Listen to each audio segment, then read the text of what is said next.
Olá, pessoal. Boa noite, boa tarde, bom dia, né? Esse vídeo vai ficar depois no YouTube.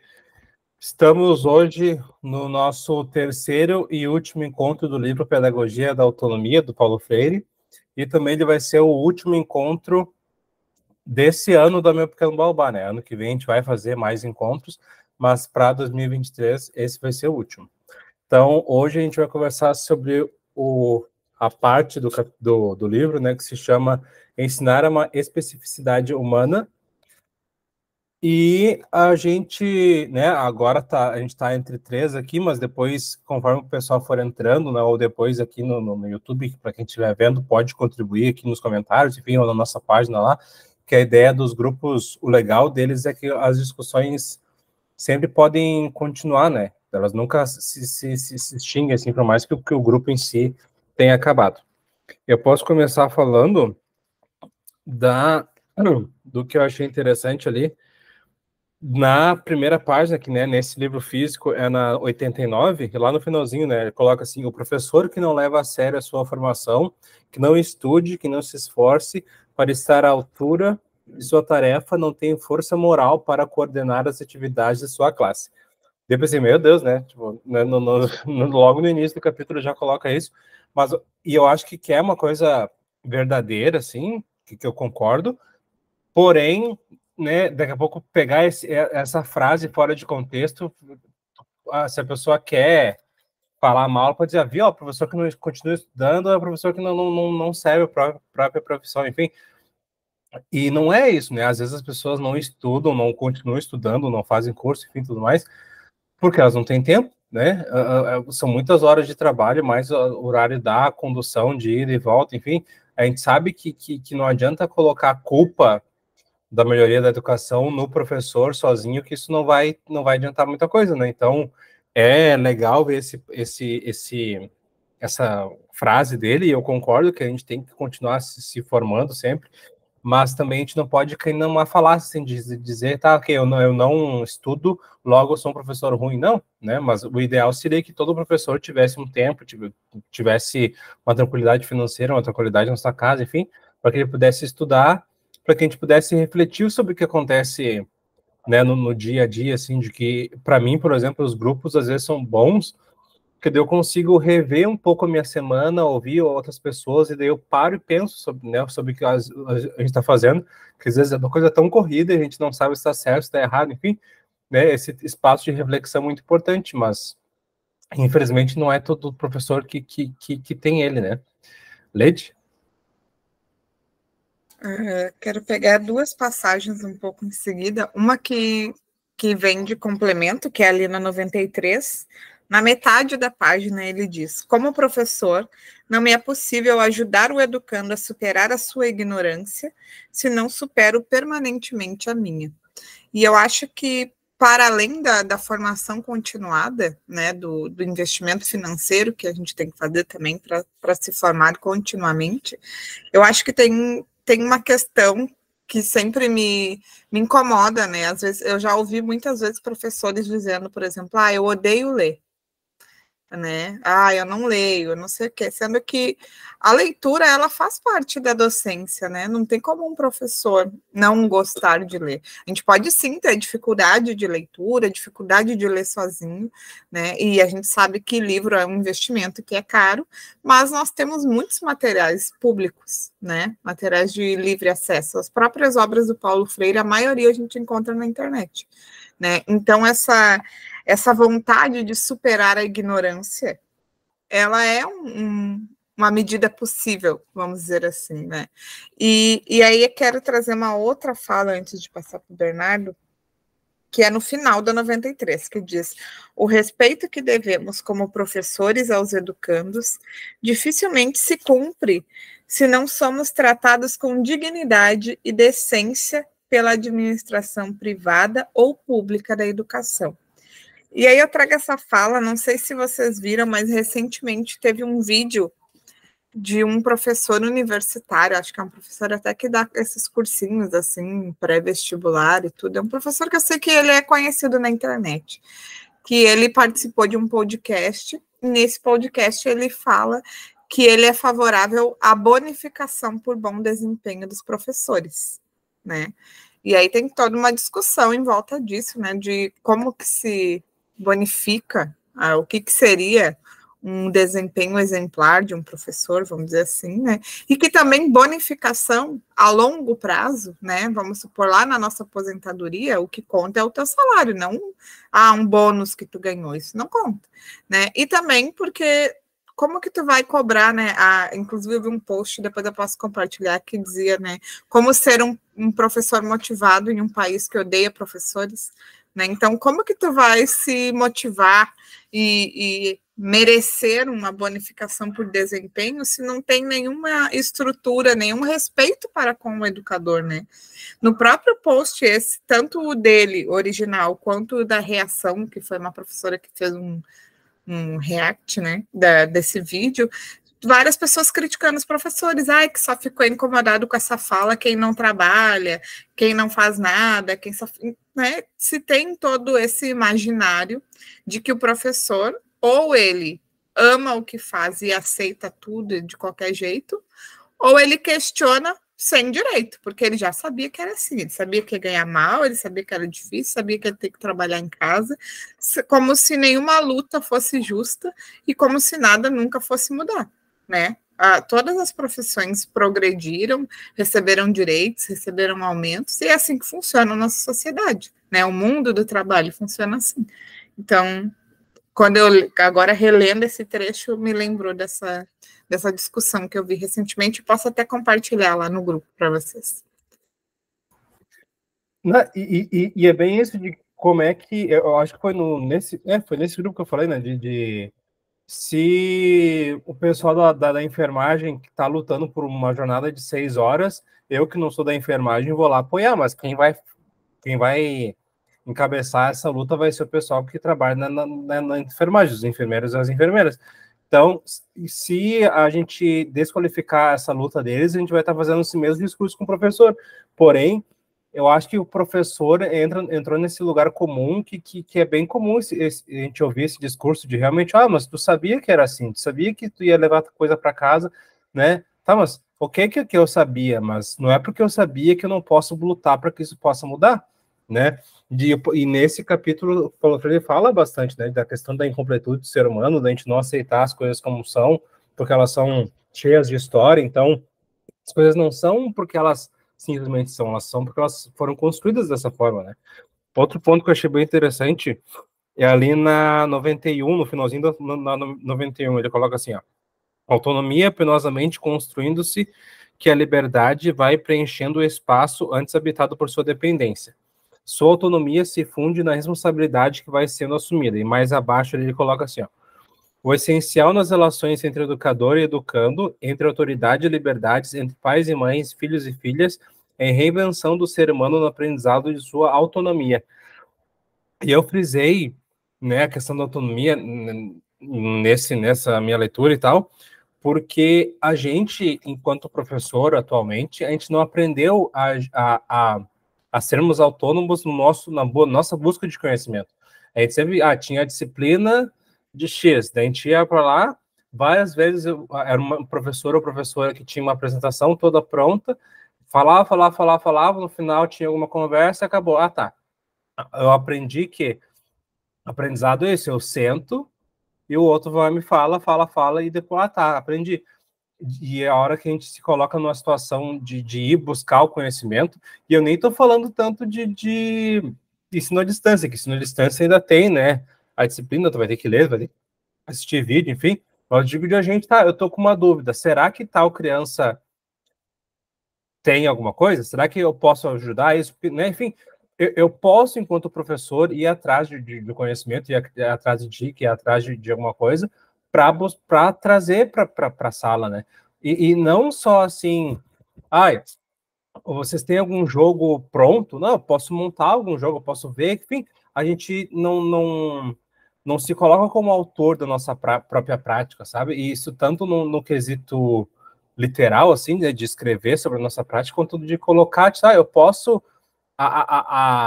eu posso ler uma proposta e eu fazer com as crianças, e a Leide pode ler a mesma proposta e fazer com as crianças dela, e por mais que a gente tenha lido a mesma coisa, cada um vai colocar a sua prática ali, né? E daqui a pouco, às vezes, o professor acha que ele não colocar a si mesmo na sua prática seria uma coisa boa, mas na verdade não, porque o que vai nos humanizar é justamente isso, né? Como que o Bernardo é professor, como que a Rosana é professora, como que a Lady é professora, nem a gente não vai ser igual, e isso é bom, porque isso permite que a gente possa manejar a nossa docência, que ela não é uma coisa construída, né? Tipo, tá, me formei agora, o Bernardo recém-formado é o mesmo Bernardo daqui a 5 anos na educação infantil, por exemplo. Não, lógico que não. Se a gente está entendendo que é um processo humanizado para as crianças, ele vai ser humanizado para a gente também, né? Então, essa questão de autonomia eu não lembro se ele fala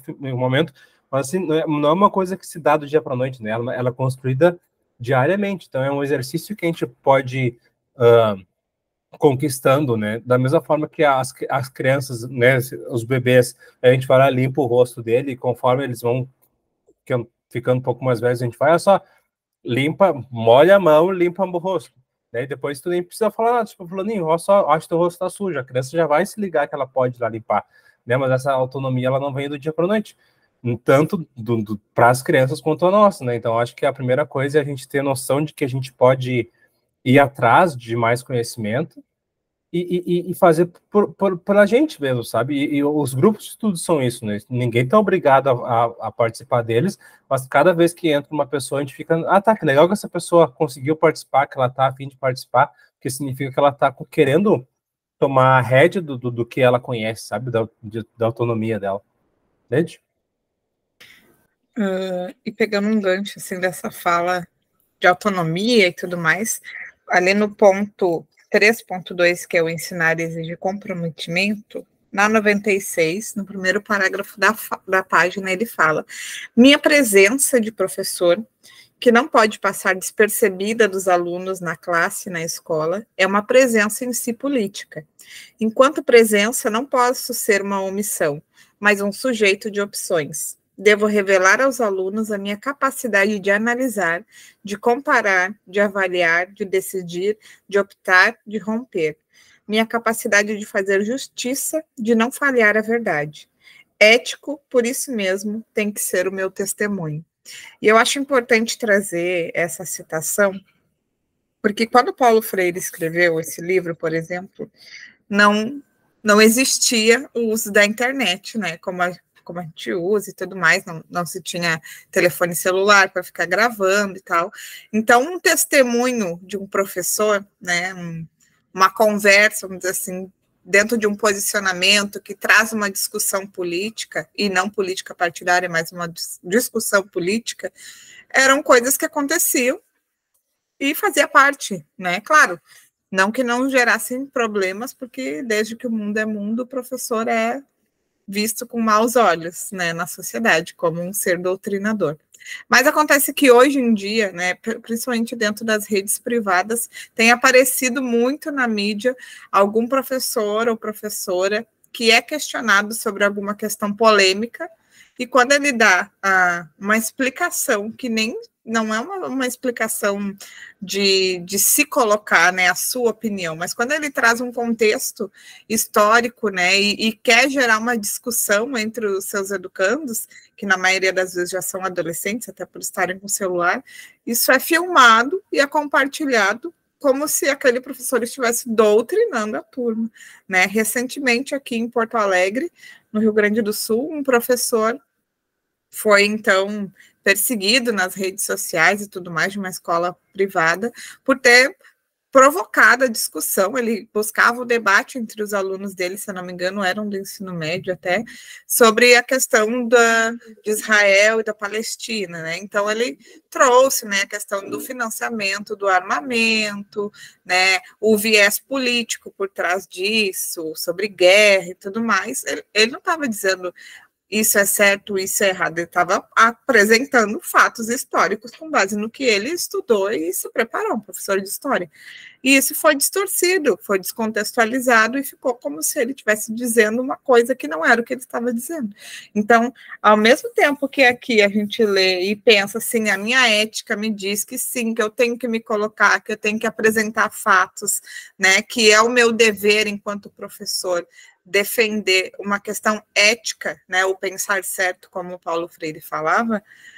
Ao mesmo tempo, a gente tem essa perseguição de que tudo que eu falar pode ser recortado, descontextualizado e utilizado contra mim, né? Então, a gente vive além de tudo, a gente também vive esse momento do uso da internet, das tecnologias, né? Até que ponto é bom ou não, até que ponto a gente pode permitir o uso do celular ou não, enfim, né? São outras questões, a gente até tocou um pouco nesse assunto no encontro passado, de como a atualidade vai atravessando a realidade, ao mesmo tempo que a gente ficou parado no tempo enquanto prática docente, né? A sociedade atravessou a nossa prática e vem atravessando diariamente. Bernardo. Esse discurso, né, de professor doutrinador é tão ridículo, né? E o problema é que ele cai muito pronto, assim, né? E as pessoas digerem assim, realmente. O professor é aquele lá que detém conhecimento, o que nos outros dias do ano eu digo que ele não serve de nada. Mas naquele dia em que eu quero dizer que ele é o doutrinador, aí sim, ele fala uma vez a coisa e as crianças, os alunos, olha lá, ó, o professor falou que A é B. Nossa, então A é B, porque o professor fala todo o alfabeto inteiro da sua disciplina e as crianças e adolescentes estão nem aí, mas o professor fala uma vez sobre política, doutrinou as crianças, porque as crianças e adolescentes não têm pensamento crítico nenhum. Sempre se teve, né? A adolescência é uma fase da vida em que é caracterizada pela questão de oposição, de pensar sobre o mundo, seu lugar no mundo e tudo mais. Não dá para querer achar que o professor sozinho vai conseguir criar esse exército de crianças e adolescentes revoltados, sei lá. Primeiro que não faz sentido. Se fosse tão fácil só falar sobre política na escola para que a gente começasse a ter uma sociedade mais crítica, isso já teria sido feito. E não é. Muitos professores tentam trazer esse diálogo para dentro da sala e não acontece. Ou porque os alunos não estão interessados, ou porque os familiares vão boicotar essas discussões, né? E aí que tá. É preferível que esse adolescente, por exemplo, ele fique sabendo os assuntos lá pela internet, pelo jornal, enfim, pelo TikTok da vida, do que para ele discutir e criar sua própria opinião em cima de dados. Olha só, vamos estudar isso aqui, vamos estudar aquilo outro, vamos agora discutir sobre o que pode ser. Eu lembro uma ou duas aulas que eu tive de sociologia no ensino médio, em que a professora dividiu a sala em dois grupos. Um grupo teria que defender a pena de morte e outro grupo que teria que ir contra a pena de morte. Daí não interessava se tu era, né, particularmente era contra ou a favor. A ideia era que tu teria que pesquisar para defender aquele lado e depois a gente conversaria na sala. Isso foi tão importante porque, assim, nos permitiu pensar sobre o assunto. Porque às vezes a criança, o adolescente, enfim, tá tão enviesado para um lado que ele nem para e pensa que existe o outro lado também, né? O Paulo Freire coloca em algum momento do livro, eu não vou lembrar dessa terceira parte sobre isso, de que se a gente não entende que a verdade do outro é tão válida quanto a minha e não se coloca aberto a discutir, a gente não vai conseguir ir para lugar nenhum, né? Enfim, outra coisa que eu queria falar, ele no final da 98, né? A fome frente a frente, a abastança e o desemprego no mundo são imoralidades e não fatalidades, como o reacionarismo apregoa com ares de quem sofre por nada por fazer. O que quero repetir com força é que nada justifica a minimização dos seres humanos no caso das maiorias compostas de minorias que não percebem ainda que juntas seriam maioria.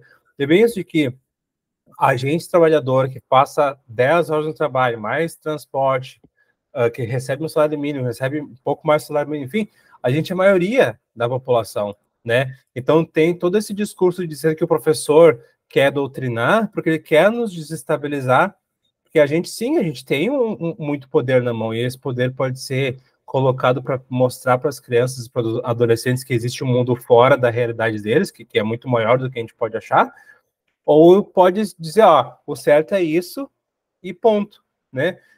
E é ignorância achar que um professor sozinho conseguiria mudar a cabeça de qualquer outra pessoa. Que o professor justamente nessa sociedade brasileira que não valoriza o professor, sabe?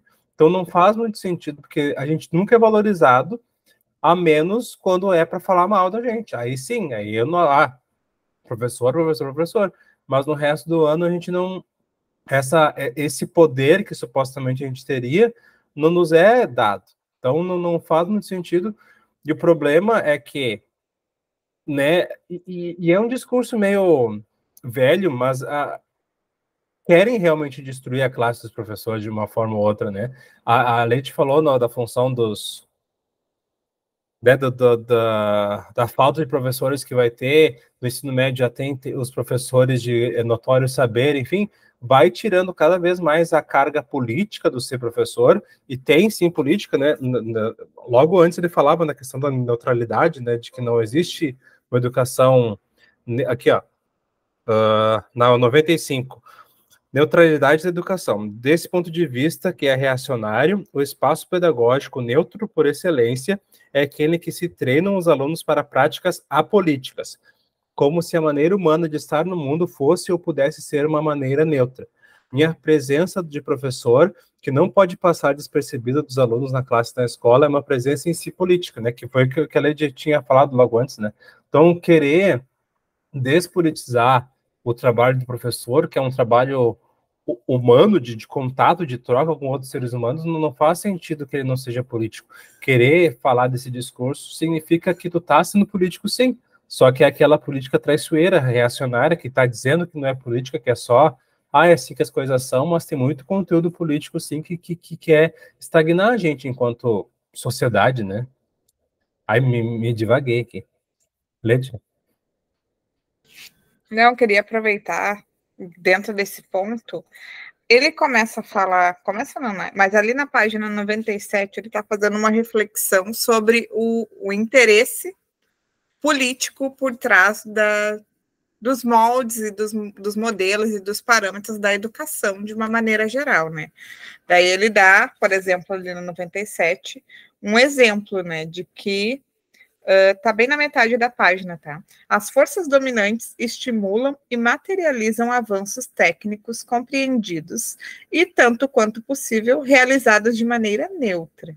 Seria demasiado ingênuo e até angelical da nossa parte esperar que a bancada ruralista aceitasse quieta e concordante a discussão nas escolas rurais e mesmo urbanas do país da reforma agrária, como projeto econômico, político e ético da maior importância para o próprio desenvolvimento nacional. Né? E aí, mais adiante ali na 98, no segundo parágrafo da página, no primeiro e no segundo, ele diz, e é uma imoralidade para mim que se sobreponha, como se vem fazendo, aos interesses radicalmente humanos, os do mercado. Continuo bem aberto à advertência de Marx, a da necessária radicalidade que me faz sempre desperto a tudo que diz respeito à defesa dos interesses humanos, interesses superiores aos de puros grupos ou de classes de gente. E acho que a discussão que ele quer trazer aqui é que a educação, da maneira como ela é posta, ela é sempre um plano de governo, né? E independente de ser um plano de governo de direita ou de esquerda, existe algo por trás, né? É óbvio que não se espera uma educação que promova o debate, que promova o senso crítico, né? Que desperte o interesse político dos educandos, porque isso faz o quê? Faz com que as nossas crianças que estão crescendo dentro da escola passassem a adquirir uma consciência de classe, uma consciência de mundo, e com isso pudessem se colocar de maneira não neutra no mundo, né? Sem perder o seu lugar na história. Agora, a partir do momento que a educação é pautada, sim, por interesses de grupos dominantes, né? Ele estava falando isso aqui lá em 80 e poucos, né? De que a reforma agrária é um tema de importância, e até hoje é ainda um dos temas de maior importância. E quando isso vai acontecer? Se a gente tem a bancada ruralista, a gente tem até a bancada da bala, né? Tudo isso dentro da política, né, pessoas fazendo escolhas que são públicas, né, e pautadas em interesses da educação.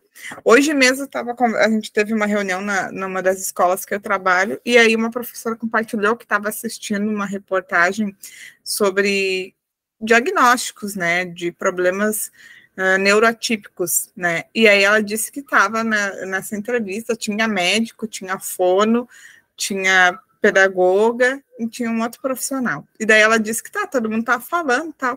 Aí quando chegou a vez da pedagoga falar, ela começou a falar e a entrevistadora disse, só um momento que a gente vai para um rápido intervalo. E quando voltou do intervalo, não foi a pedagoga que continuou a fala.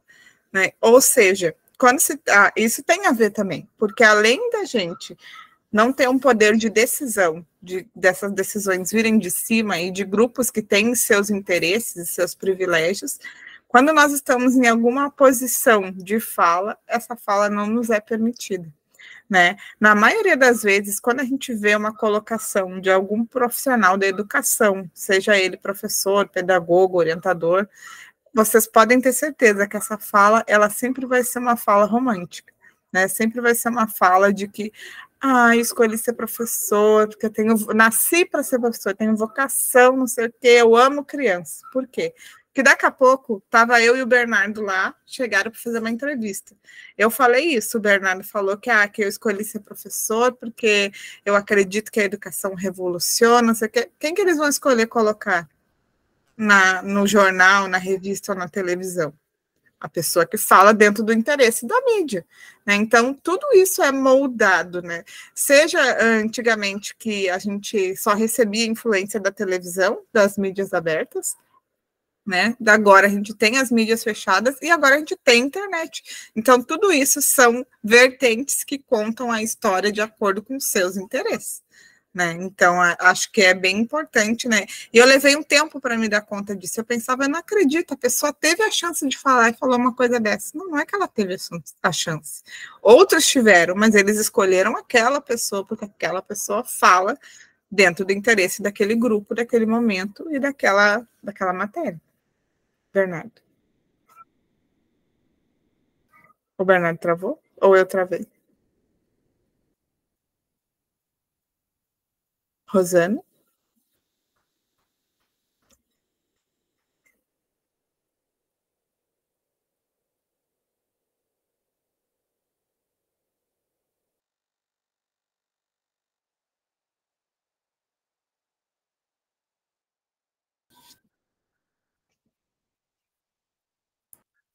Voltei.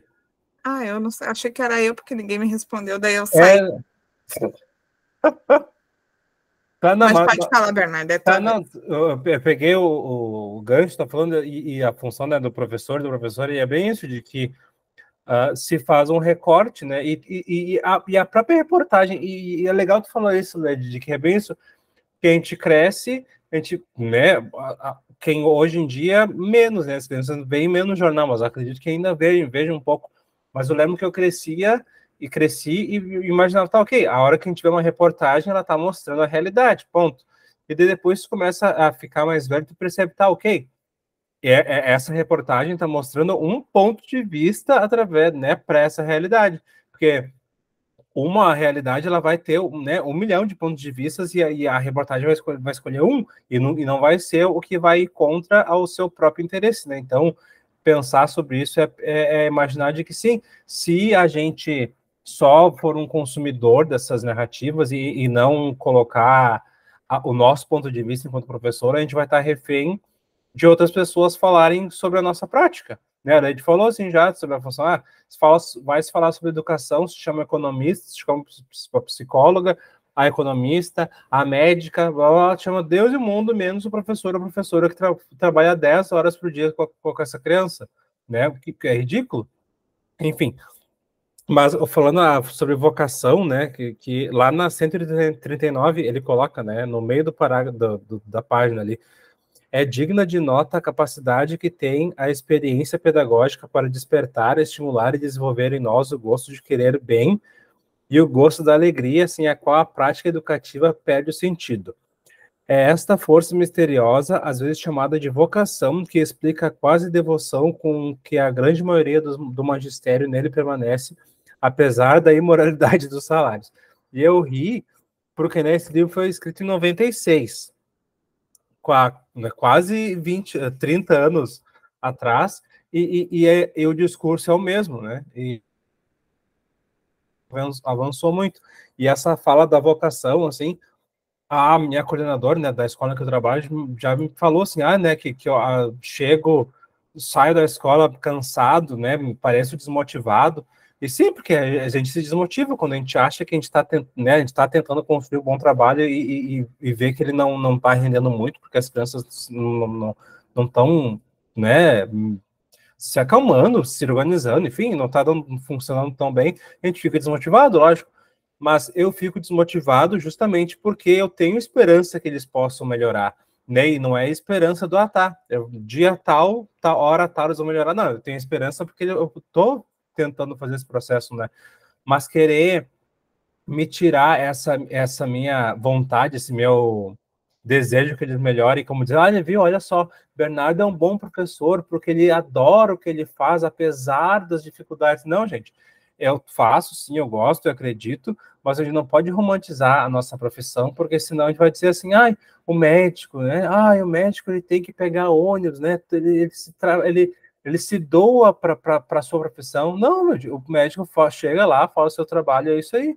Né? Por que a gente não carrega esse mesmo discurso para o professor? Né? O professor que passa 3 horas de ônibus para chegar na escola, a escola chove, inunda, porque não tem teto, enfim, olha só, isso sim é um professor de verdade, um professor que se doa para os seus alunos, um professor que não tem vida fora da escola, um professor que não merece respeito, né? Não é isso que funciona. Enfim, e outra coisa que eu queria falar é lá na 101, que no segundo parágrafo ele coloca assim, né? Assim como não posso ser professor sem me achar capacitado para ensinar certo e bem os conteúdos da minha disciplina, não posso, por outro lado, reduzir minha prática docente ao puro ensino daqueles conteúdos. Esse é o momento apenas da minha atividade pedagógica. Tão importante quanto ele, no ensino dos conteúdos, é meu testemunho ético ao ensiná-los. É a decência com que faço. É a preparação científica revelada sem arrogância, pelo contrário, com humildade. É o respeito jamais negado ao educando, a seu saber de experiência feito que busco superar com ele. Tão importante quanto o ensino dos conteúdos é a minha coerência na classe.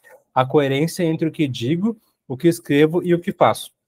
E, lógico, essa coerência é uma coisa que a gente luta, acho que constantemente, porque o discurso é muito bonito, mas a prática é muito mais difícil e é uma luta constante para que ele possa, né, se alinhar.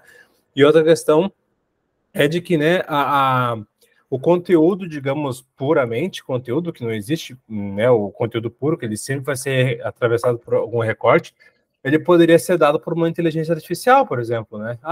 Se é brincadeiras de roda, pega lá uma lista, diz para as crianças num tom, né, neutro, assim, sem falar alto, embaixo só fala, agora vocês vão sentar em roda, agora vocês vão cantar tal música, passe a mão para o coleguinha, enfim, mas não é isso, né? É a gente se colocar ali, o jeito que a gente fala, como a gente pode interagir com uma criança, como a gente não pode interagir com outra, enfim, é o fator humano que faz com que a educação possa ser um transformador na vida das pessoas, né?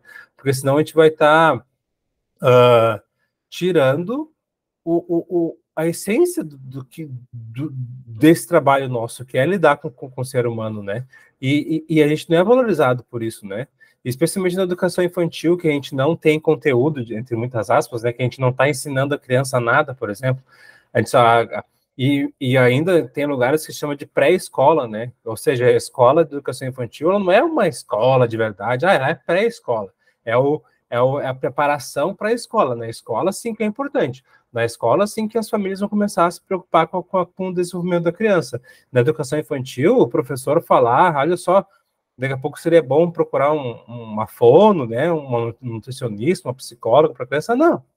Quando o professor do ensino médio, do fundamental, lá for falar comigo, aí sim eu presto atenção, né, porque esse olhar que se tem para a escola de educação infantil é só é o que sobrou, é o que vai. Mas, e ao mesmo tempo que a gente onde a gente mais trabalha com o ser humano, né? Não que a gente não tenha conteúdo, lógico que a gente tenha conteúdo, mas a gente não está preocupado, assim, né? A maioria dos professores, pelo menos, olha só, hoje eu vou ensinar para vocês o alfabeto. Né? A gente está tentando mostrar o alfabeto de uma maneira mais lúdica, mais que faça parte do sentido, né? Faça sentido para a vida da criança. A gente não está querendo trabalhar aquele conteúdo duro, né? Então, assim, ó, hoje é isso aqui e vocês vão ver isso. Mas ao mesmo tempo que isso é tão importante para a criança, do ponto de vista do adulto, não é importante, né? E se tem professores que são, né, dentro da nossa classe, que não veem isso de uma maneira importante, como é que a gente vai querer exigir isso das famílias, né? Que estão num caminho bem mais distante da nossa realidade, assim, né? Dete? Eu quero pegar ainda a parte um pouquinho depois daquela citação que tu fez da vocação lá na 139, que logo depois dele falar isso, né, que é confundido isso como vocação, ele diz, mas é preciso, sublinho, que permanecendo e amorosamente cumprindo seu dever, não deixe de lutar politicamente por seus direitos e pelo respeito à dignidade de sua tarefa, assim como pelo zelo devido ao espaço pedagógico em que atua com seus alunos. E aí, lá na 142, que é bem no final do livro, ele diz na metade do primeiro parágrafo que se nunca idealizei a prática educativa, se em tempo algum a vi como algo que pelo menos parecesse com o que fazer de anjos, jamais foi fraca em mim a certeza de que vale a pena lutar contra os descaminhos que nos obstaculizam de ser mais. Naturalmente, o que de maneira permanente me ajudou a manter esta certeza foi a compreensão da história como a possibilidade e não como determinismo, de que decorre necessariamente a importância do papel da subjetividade na história, a importância da capacidade de comparar, de analisar, de avaliar, de decidir, de romper, e por isso tudo a importância da ética e da política. E trago essas duas falas do Paulo Freire justamente porque quando a gente fala assim de que não basta amar e ter vocação, ninguém está dizendo que o professor não pode ou que não deve amar ser professor. Obviamente, se a gente não amasse de verdade, né, não estaríamos nessa profissão, porque, como ele disse aqui, é todo esse problema, né? Inclusive, eu falo, né? Quanto mais eu estudo, quanto mais eu leio, mais eu me frustro e, ao mesmo tempo, mais eu quero continuar, né? Porque eu acredito que não vou fazer grandes mudanças para mim, Lediane, enquanto professora, mas a longo prazo, dentro da minha prática pedagógica para com essas crianças que vão continuar crescendo, que daqui a pouco vão ser professores, e no meu convívio com estagiários e jovens professores que estão entrando agora, isso tem sim uma potência, né? Então não basta eu simplesmente dizer agora que nunca vai mudar, tudo é assim mesmo, né? A escola é assim, todo mundo sabe como é, não vale a pena, então eu não vou me envolver. Não, justamente. Hoje mesmo eu estava tendo uma conversa com uma colega que ela me disse assim, eu não sei até que ponto vale a pena a estabilidade. Eu acho que é melhor trabalhar na escola privada, porque quando tu sai, tu ainda tem teus direitos e tal. Ou seja, eu não quis entrar na discussão com ela, né? Até porque a gente estava no nosso intervalo de café e não ia dar para discutir isso em 15 minutos. Mas claro que isso é um pensamento que também é moldado. Bom, se tu é professor da rede pública, tu não tem direito, tu sai com uma mão na frente e outra atrás, tu só te estressa, tu não é valorizado, vale mais a pena trabalhar na rede privada, né? Só que não é verdade. Eu fui professora da rede privada por 15 anos. Eu sei como é, né? Está além de ser educador, né? Tu é funcionário, né? Tu tá cumprindo, tá vendendo um produto. A educação é uma mercadoria quando tu tá na rede privada, né? E sei que todos nós temos que passar por isso, porque não é tão simples se formar e já ingressar na rede pública. Tem pessoas que nem conseguem, né, devido ao sistema de seleção e tudo mais de professores. Então, acho que é importante ter esse olhar também de que sim, eu posso e certamente eu amo ser professora e talvez por ter esse interesse a vida inteira, né, possa ser entendido por alguns como vocação, mas existe um interesse constante, né, uma formação constante, uma compreensão do meu papel enquanto cidadã no mundo, né?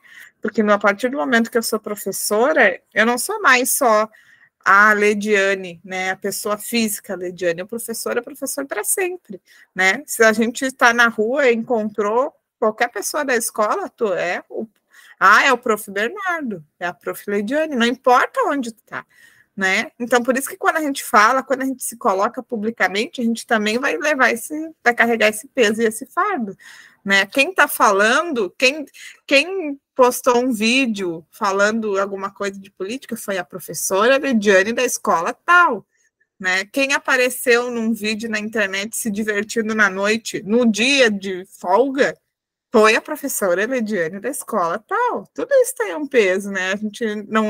A gente deixa de ser só um cidadão comum. A gente não tem as honrarias e os benefícios de ser público, mas a gente é uma pessoa pública para os pais, para as crianças, para a escola, para a sociedade enquanto professor. Bernardo. Não, essa questão digamos, figura pública do professor, né, me lembrou a questão da diferença que se quer se ter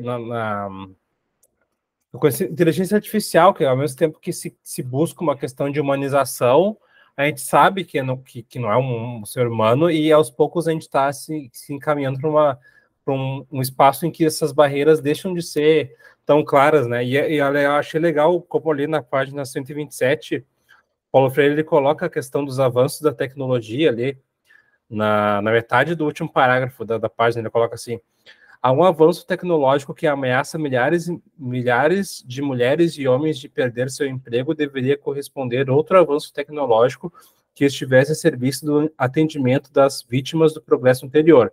Como se vê, essa é uma questão ética e política e não tecnológica.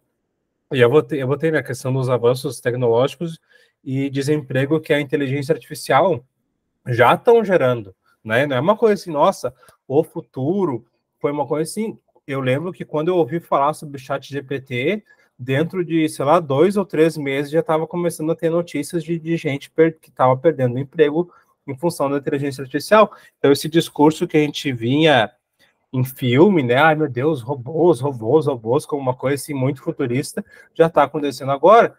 Então, a gente não está preparado para como isso vai se dar. E a hora que se tem muitos desempregos em função disso, não dá para simplesmente dizer assim, mas é assim mesmo. Quando inventaram o carro, o pessoal que usava carroça perdeu muito emprego. Ou quando inventaram a máquina a vapor, os artesãos perderam emprego. Sim, perderam muito emprego, mas o que a gente, enquanto sociedade, fez? A gente só disse assim, é assim mesmo, progresso acontece, as pessoas perdem o emprego, e daí morrem de fome, e ficam sem casa, sem teto. Não, né? Se a gente tivesse esse olhar humanizado, a gente ia entender que sim, o avanço tecnológico ele vai existir, mas as pessoas não precisam ser refém desse avanço tecnológico, né? Porque ao invés de ser uma coisa boa para o ser humano, ele é bom para uma parcela pequena do ser humano, e se diz assim, o avanço da humanidade. Sendo que no Brasil, eu posso estar errado nesse dado, mas eu acho que não sei se é 40% ou 60% das pessoas não têm acesso a esgoto, sabe? Né, tratamento de esgoto e tal. Então, a gente avança muito, mas sempre esse avanço ele é cada vez para menos pessoas, enquanto a maioria das pessoas não tem nem esgoto em casa, né?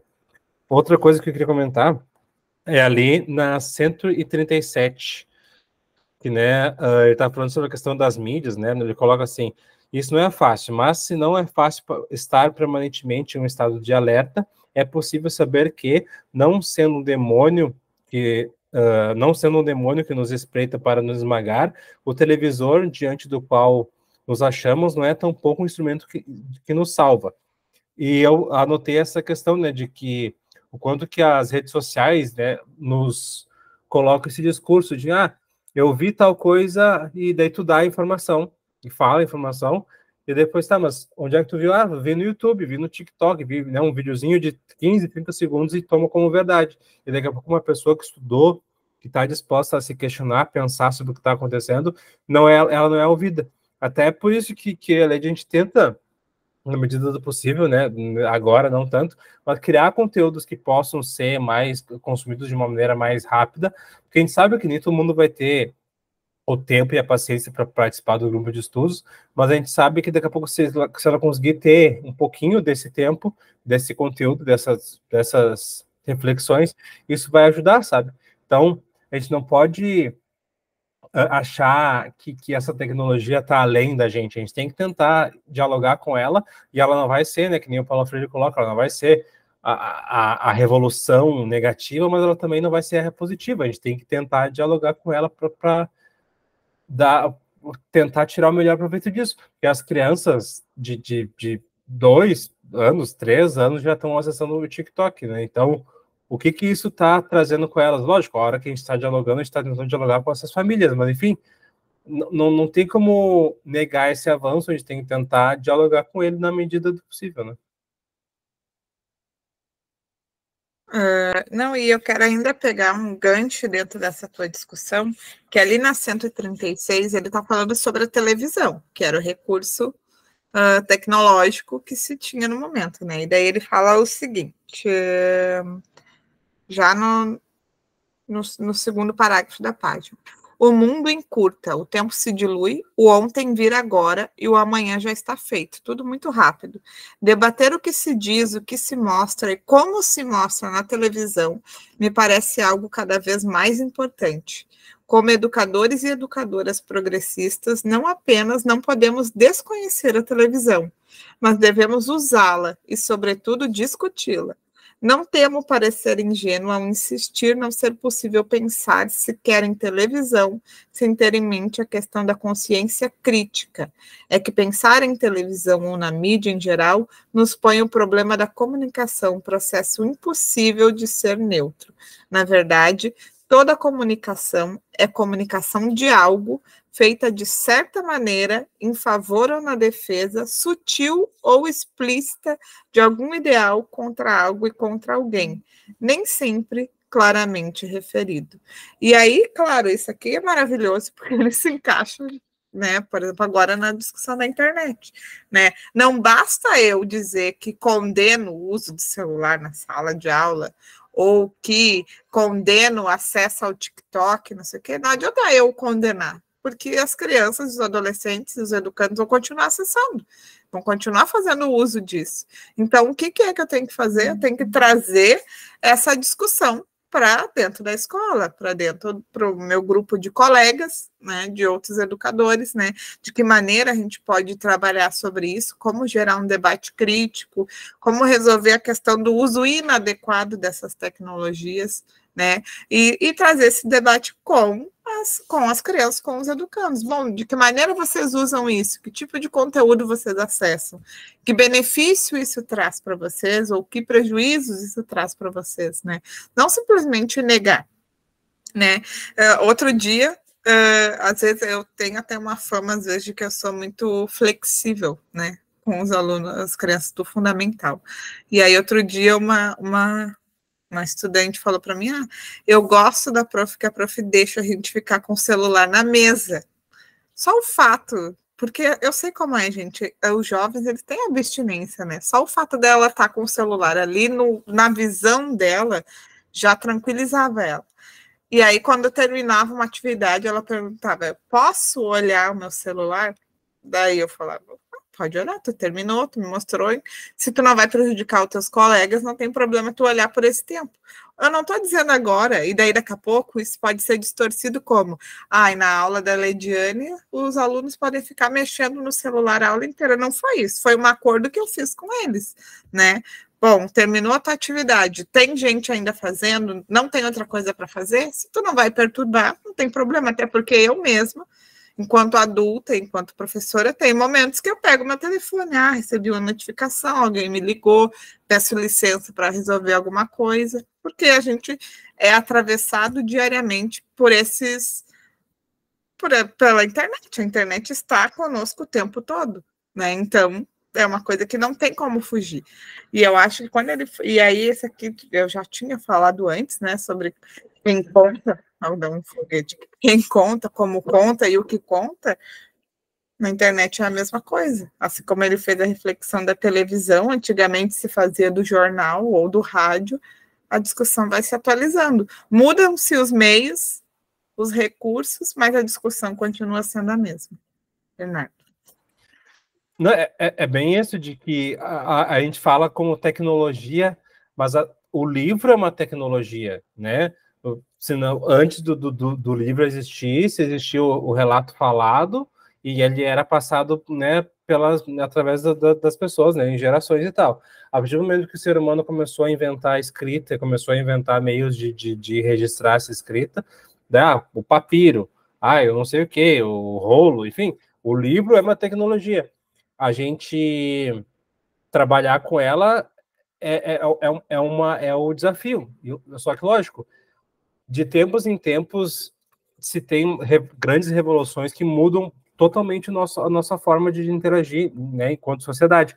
A internet foi uma delas, e teve um pico assim de revolução e depois um platô, né, vai se estabilizando, e agora a inteligência artificial é outra, em que a gente está nesse pico. E a gente não sabe para onde vai, né? A gente não sabe direito quais profissões vão existir. Vira e mexe, eu recebo notificação, tipo, 20 profissões que vão ser sucesso daqui a, 5 anos, que são profissões que não existem hoje, mas vão existir em função da inteligência artificial. Então, a gente está aprendendo a lidar com elas e como elas podem nos facilitar mesmo. Por exemplo, no mês passado, eu estava pensando em propostas para esse mês de novembro, e eu não me vinha ideias, e eu botei no chat GPT, você é um professor de educação infantil, me dê 5 propostas para crianças de 4 anos com o tema de dinossauro. Ele me deu 5 propostas e eu usei, 3 delas, e adaptei, lógico, porque a gente não precisa inventar a roda, né? Se tem ferramentas que podem auxiliar o nosso trabalho, a gente pode fazer com que ele possa ser mais fácil, né? E conversando com o que a gente estava falando antes, diferente o chat GPT, ele pode dar o mesmo texto para mim e para a Leite, mas como cada um vai adaptar para a sua prática, significa que a gente está humanizando esse processo de educação, né? Então, o chat GPT, a priori, né, hoje, né, dia 22, né, 23 de novembro, ele não vai nos substituir hoje, mas infelizmente ele não sabe como vai ser mais para frente, né? Outro dia vi que a profissão de professora vai ser estudada pela IA. Exatamente. Como que vai ser, mas a gente já pode pensar nela na função do ensino à distância, né? Que, por exemplo, o professor, a professora que faz os vídeos e livros e tal do ensino à distância, ele ganha, acredito eu, uma boa quantia, né, para fazer essa gravação. Eu não sei quanto, mas enfim, acredito eu que ele ganha uma boa quantia para fazer essa gravação e esse vídeo teu vai ser usado por 10 anos, digamos. Então, por 10 anos, eles não vão precisar de outro professor, de outro professor, eles vão utilizar aquele mesmo vídeo. Então, de certa forma, a gente está usando, né, de um meio tecnológico para tirar o trabalho que seria humano. E isso é bom porque daqui a pouco facilita que a pessoa possa estudar, estude onde quiser, a hora que quiser, e sabe que não é assim que funciona e tal, mas também tira muito do processo humano que se tem, né? Eu lembro que na faculdade presencial que eu fiz de educação física, muitas das coisas que eu aprendi não foram na aula em si, foram conversando com meu colega, foi dialogando, foi discutindo, foi né, contrastando, que são coisas que no ensino à distância tu não vai ter, vai ser tu sozinho e te vira, né? Então, a gente perde muita coisa. Só uma última coisa que eu queria falar, é que ele na 130, né, que ele está falando né, que não podemos escutar sem o mínimo de reação crítica, né, os discursos e tal, assim, daí um que ele botou, fala, né, Maria é negra, mas é bondosa e competente, né, como se fossem opostos, assim, né, que tu ser negro e ser bondoso e tal, e o que eu achei interessante, botou, né, que vergonha, homem casar com homem, mulher casar com mulher, e isso em 96, o Paulo Freire, que era uma pessoa já mais velha, né, com 96, ele já tinha esse pensamento na questão de homofobia, de relacionamento heterossexual, homoafetivo, enfim, e é legal ver o quanto que o Paulo Freire, ele é tão...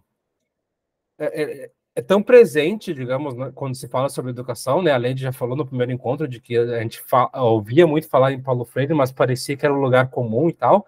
Ao mesmo tempo que ele é muito conhecido, a gente não estuda muito ele, né? E eu fiquei tão feliz quando eu li essa parte. E olha só, ele lá, quando era uma discussão que não se falava tanto, já estava falando sobre isso, sabe? Então é legal ver quanto que realmente ele foi uma pessoa à frente do seu tempo e que conseguiu ter reflexões que a gente está tendo ainda, né?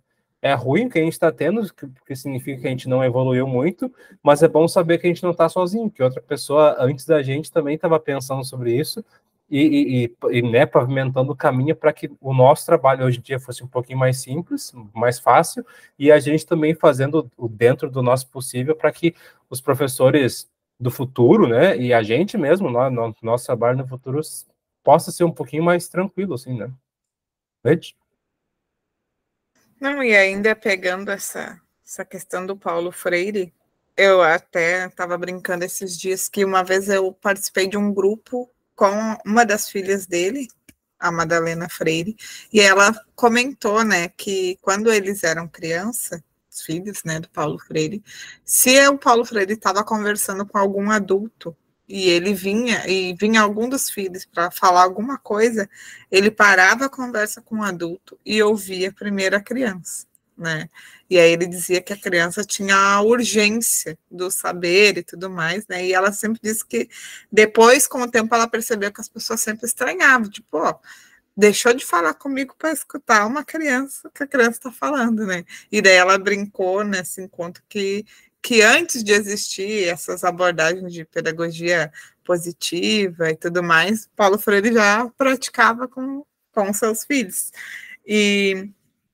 Mas isso era só um comentário. Aí eu quero pegar uma pequena citação ali, bem do meio da página 133, que tem a ver com isso tudo que a gente está falando agora, que é: o sujeito que se abre ao mundo e aos outros inaugura com seu gesto a relação dialógica em que se confirma como inquietação e curiosidade, como inconclusão em permanente movimento na história. Né, que a partir do momento que a gente se coloca aberto, né, e compartilha essa abertura, né, que esse é um dos pontos que está ali no ensinar exige disponibilidade para o diálogo, a gente vai ter outras experiências e vai viver outras realidades dentro da escola, né? Por exemplo, eu sempre digo, não basta simplesmente a gente tirar o educando da sala quando ele está perturbando, ou suspender, ou fazer, ou é sempre uma coisa meio que punitiva, isso não vai resolver o problema, né? Eu tenho uma situação com uma criança que eu não sou a professora regente, não sou a segunda professora, digamos assim, e eu sei que essa criança já teve suspensão, já teve atividade domiciliar, já ficou fazendo atividade em outra sala e não junto com as suas colegas, pelo comportamento e tudo que acontece, né? As questões físicas e tal. E recentemente a gente soube que num desses períodos que ele esteve afastado da escola, né, fazendo atividades domiciliares, o pai dele agrediu a mãe ao ponto de quebrar o braço da sua mãe. Aí eu te digo, como que se espera que essa criança, esse pré-adolescente, tenha uma outra postura dentro da escola se ele não tem acesso à saúde, acesso à alimentação de qualidade, acesso a uma moradia digna e ainda vivencia situações, além da violência da sociedade, ele presencia a violência dentro da casa dele. Então, como que se espera um outro comportamento desse indivíduo, desse futuro cidadão do mundo, né? Então, a escola está falhando em não pensar por esse viés, em simplesmente querer resolver o problema momentaneamente daquele coletivo, né? Aí está dizendo, tu vai fazer um coletivo e vai ignorar o indivíduo, que é, no caso, esse educando. Então, acho que a gente tem que pensar e se abrir, e eu trago essa discussão na escola, e sei que sou vista com maus olhos, né? Porque, eu não vou estar me incomodando, não tem como mudar a vida dele, não tenho, mas eu posso fazer algo por ele enquanto escola, né? Então, acho que quando a gente fala Como nós estamos aqui e pensamos em fazer esse encontro que tivesse mais um espaço de diálogo e de discussão para fechamento, né? Mas no momento estamos aqui eu e o Bernardo, e acho que a gente que tinha para discutir, a gente já discutiu mesmo. Eu acho que quando se fala, né, de pedagogia da autonomia, saberes necessários para a prática educativa, é justamente isso, é dar-se conta do seu trabalho, da sua importância, do seu lugar na sociedade enquanto educador. Que ser professor não é só uma profissão onde eu vou lá e assino meu ponto na hora que eu entro, na hora que eu saio, né? E espero o meu contra-cheque para saber quanto eu vou ganhar naquele mês. Não, isso faz parte do mundo capitalista e, obviamente, a gente precisa disso para se manter. Mas, além disso, essa profissão tem uma implicação na sociedade, né? Então, esse é o nosso último grupo. Provavelmente vocês ainda vão nos ver em algum momento, que a gente costuma fazer alguma live, alguma coisa de encerramento, né? Esse ano vocês ainda vão nos ver, em algum momento vocês vão nos ver.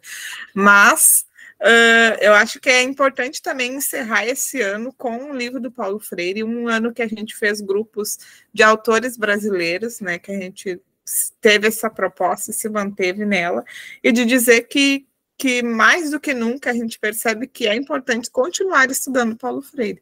E eu diria continuar estudando Paulo Freire de maneira aberta, né? Porque quando a gente vai participar fora da nossa bolha de outros contextos, a gente vê que as pessoas se prestam a dedicar um tempo só para bombardear, né, pessoas que estão dedicadas a estudar, ou que estão discutindo, ou que estão pensando sobre educação, né? Justamente por um viés político, um interesse ideológico, que não é de quem pensa certo, e sim de quem quer só prejudicar e deturpar tudo que está posto aí. Não sei se tu quer falar mais alguma coisa, Bernardo. Não, eu queria, mas só bem rapidinho, da função da liberdade e da autonomia, de que eu acho que a tua fala ali na função da criança ali, né, de tirar ou não, daqui a pouco foi a medida que se encontrou, mas eu acho que se o professor ou a professora fizer isso, ele não pode estar, ok, isso é a solução. Eu estou resolvendo esse problema pontualmente, mas, né, pensar no grande globo, assim, que é o que o Paulo Freire nos propõe, assim, com esse livro, de a gente pensar a nossa prática, e é sempre bom ler ele. Esse capítulo eu achei bem extenso, assim, bastante denso, mas é bom porque ele parece estar conversando contigo, que tu vê que foi uma pessoa que, por mais que daqui a pouco atuasse boa parte da vida dele com os adultos, né, ele consegue dialogar contigo enquanto professor, assim, então é muito bom, é acolhedor, e que nem a gente falou agora, esse último encontro, na questão dos autores brasileiros, foi bom para encerrar ele, e a gente, né, segue estudando. Ano que vem a gente não tem ainda o que a gente vai estudar, mas provavelmente a gente vai fazer mais algum livro do Paulo Freire, e seguimos aí, né? A gente quer agradecer quem participou com a gente nos grupos aqui, quem está descobrindo a gente aqui pelo YouTube, porque a gente sempre, né, eu sempre falo isso, nos grupos, as discussões, elas nunca acabam, elas sempre continuam, né, por mais que o grupo acabe, elas sempre vão seguir. Então, é isso, né, o Paulo Freire é um autor que nos inquieta, assim, eles trazem esse debate para a gente, eu acho que é importante a gente ir se apropriando dele para entender, tá, se tu não concorda com o Paulo Freire, tudo bem, mas então dá uma lida nele, porque é difícil um professor progressista, assim, ler esse livro e não se enxergar nele, né? Porque a gente vê, assim, de que a gente está tentando visualizar essa educação que possa ser diferente, pode ser mais humana, entendendo que ela vai ter um monte de falha, que as crianças vão ter falhas, que as famílias, que a gente, enfim, mas que a gente está nesse caminho buscando ser esse bom professor, esse melhor professor, e seguindo estudando. Então, seguimos com os grupos de estudos e nos encontramos ano que vem. E tchau. É isso. Tchau. Boa noite. Boa noite.